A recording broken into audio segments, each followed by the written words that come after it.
Capitolo migrazione, rintracciati ancora una trentina di richiedenti asilo in provincia di Udine, alcuni dei quali minorenni. Il prefetto di Udine chiede ora aiuto ai sindaci per trovare una immediata soluzione. Continuano le segnalazioni di cittadini stranieri in provincia di Udine provenienti dalla rotta balcanica. Nelle prime ore di questa notte sono stati rintracciati circa una ventina di migranti segnalati dalle persone in transito sulle principali strade dei paesi di Reana del Roiale, Cividale, Buttrio e Pozzuolo del Friuli. Intorno alle 7 di questa mattina altri 20 migranti sono stati rintracciati lungo la regionale 353 a Pozzuolo del Friuli ed è stata subito allertata la radiomobile della compagnia dei carabinieri di Latisana. Tra loro ci sono anche alcuni minorenni che sono stati affidati a delle strutture per minori non accompagnati dal Friuli Venezia Giulia. La nuova destinazione per triage e accoglienza, dopo l'istituzione della zona rossa Castellerio di Pagnacco e con l'ex caserma Cavarzerani di Udine nelle stesse condizioni, è la caserma Meloni di Tarvisio. Qui parte dei migranti che erano stati accolti sono stati trasferiti altrove nel fine settimana. Intanto il prefetto di Udine ha fatto un appello ai sindaci della provincia. Servono strutture disponibili e presenti sul territorio comunale, trattandosi di una situazione di contenimento di tipo sanitario. È proprio la questione sanitaria, al di là poi degli arrivi, che preoccupa maggiormente. Do il ben ritrovato al dottor Raffaele Padrone, vice segretario nazionale di FSP Polizia di Stato. Ben ritrovato. Grazie a lei, grazie ai telespettatori. Buonasera. Dunque, siamo reduci, no, dal confronto che nei giorni scorsi ha avuto con l'amico Giovanni Rampogni, un incontro molto acceso, tra altre cose tantissimi messaggi che sono arrivati da casa, chi pro, chi contro. Giustamente i nostri telespettatori si sono abbastanza schierati. C'è da dire però un fatto che è inconfutabile.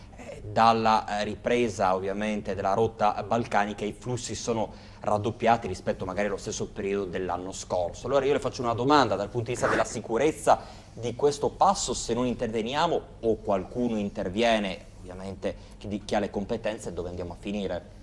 Ma io l'ho detto la settimana scorsa quando abbiamo incontrato appunto l'ospite Rampogna, ma nulla contro Rampogna, ma nel suo modo di vedere, ma la politica praticamente non sta mettendo mano a questa situazione. Tanto fumo, poco arrosto, avevo concluso così e da qui riprendo.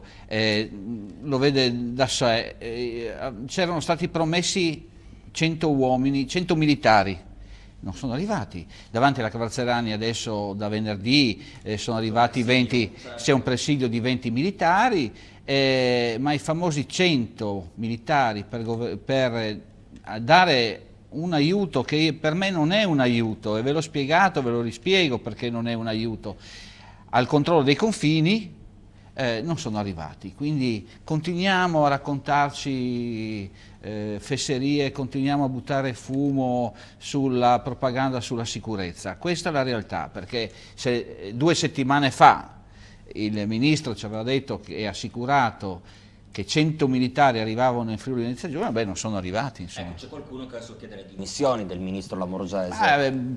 Faccia quello che vuole la politica. Io ripeto, faccio il sindacalista, porto i numeri, non sono arrivati. Ecco, ma la gestione Lamorgese che è subentrata a Salvini, perché è momento anche di fare il distinguo. Cosa aveva fatto Salvini? Perché anche Salvini aveva affrontato il fenomeno dell'immigrazione. Certo. E cosa ha fatto Lamorgese col governo Conte 1 e Conte 2? Allora, io ripeto, faccio il sindacalista e porto i numeri. Certo. Nulla era arrivato quando c'era il governo di Salvini, perché c'erano state promesse anche lì. È poco che ci giriamo intorno. Sono arrivati gli uomini per dare una mano ai colleghi delle questure di Gorizia e di Trieste? No, non sono arrivati. Sono arrivate quelle poche persone. Cioè, noi gridiamo da un mese, 2, gridiamo attenzione che questa rotta che col Covid non si è mai fermata, adesso riemerge, se lo ricorderanno i telespettatori. Oggi ci troviamo con dei trasferimenti in arrivo a Pordenone di 8 persone a dicembre e 5 a Gorizia e 13 a Trieste. Cioè, o ci prendiamo in giro. Quindi non posso assolutamente dire che prima era stato fatto qualcosa. No, sono anni che non viene fatto nulla in Friuli Venezia Giulia, sono solo promesse, tanti bei numeri, che rimangono promesse. Questo sta accadendo in Friuli Venezia Giulia per quanto riguarda le forze dell'ordine e siamo ridotti veramente all'osso, perché se i colleghi al sud stanno facendo anche 30 ore continuate, anzi 35 ore continuate per gli sbarchi, nei nostri confini poco ci manca. Non è consentito ai colleghi vietare le ferie perché devono stare al confine. Cioè i cambi non ci sono, per quegli uomini non ci sono, non la volontà. Qua c'è solo la volontà in Friuli Venezia Giulia.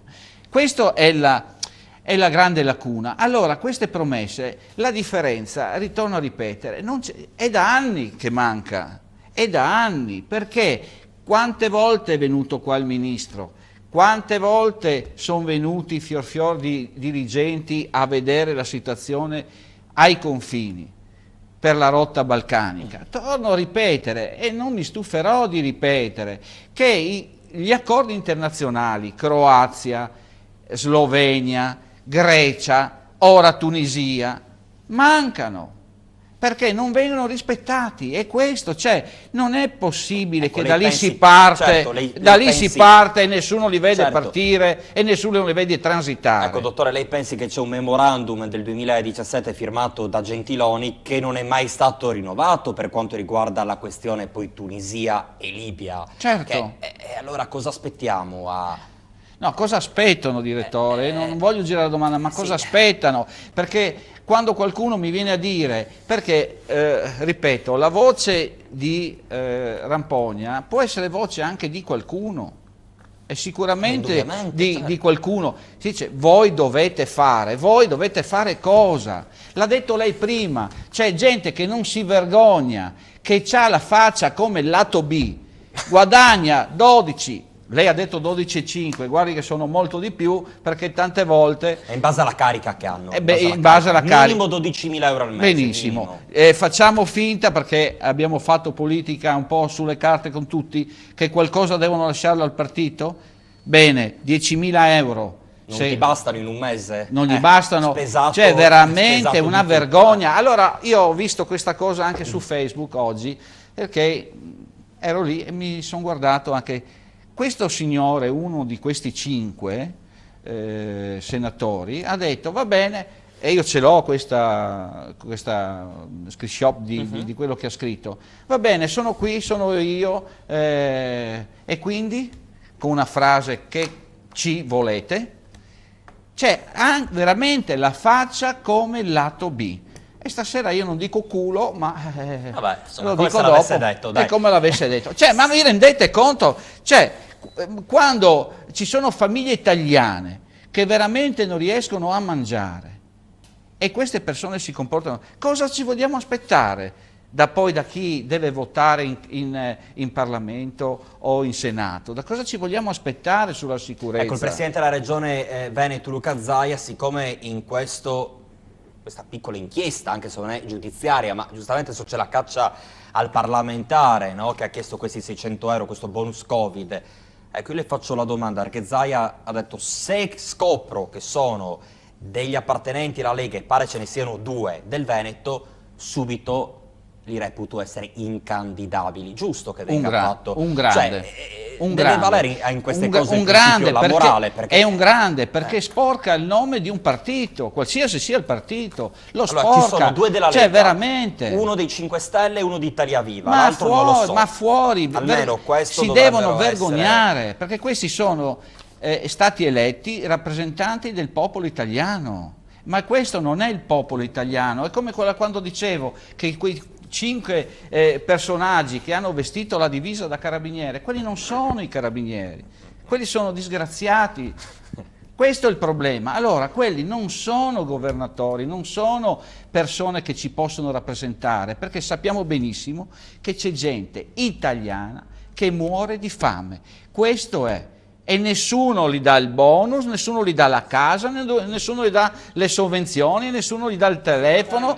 100 euro in più E al nessuno mese gli- ai poliziotti e ai carabinieri che rischiano la vita Sì, e ma- magari lì togliessero, non voglio fare il No, populismo, no. ci mancherebbe, Guardi, io- anzi lungi da me da fare. guardi, io Però tante giustamente volte- le sembra giusto che un parlamentare prenda 12.000 euro al mese e un poliziotto che rischia la vita 1.200 euro al mese? Anzi, Mi sa noi che ci dobbiamo sia fa- una sperequazione di fondo. Anzi, non noi lo so dobbiamo dopo. rischiarla anche per fargli No, la scorta a certo, questi. giusto, e a quindi maggior ragione. A maggior ragione non tocchiamo sto tasto perché veramente mi inalbero su queste cose.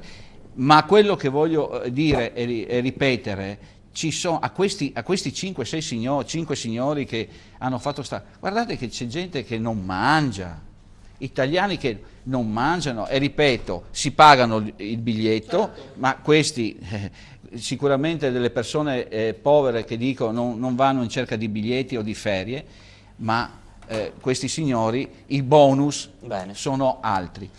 Facciamo gli auguri a Conforti. Alessio Conforti, dai. Ciao Alessio, auguri, goditi le ferie e buon 15 agosto anche a tutti i telespettatori. Grazie Grazie a anche voi. all'amico Raffaele Padrone, vice segretario nazionale di FSP Polizia di Stato. Buon Ferragosto anche a lei, alla Grazie. sua famiglia e a tutti, insomma, gli Gli appartenenti alle forze di polizia, alle forze esatto, al comparto dell'ordine. sicurezza. Dopo la fuga dei migranti dal centro di Pagnacco si cerca di capire come sia stato possibile. Preoccupazione e stupore del sindaco che ha appreso la notizia soltanto dalla stampa.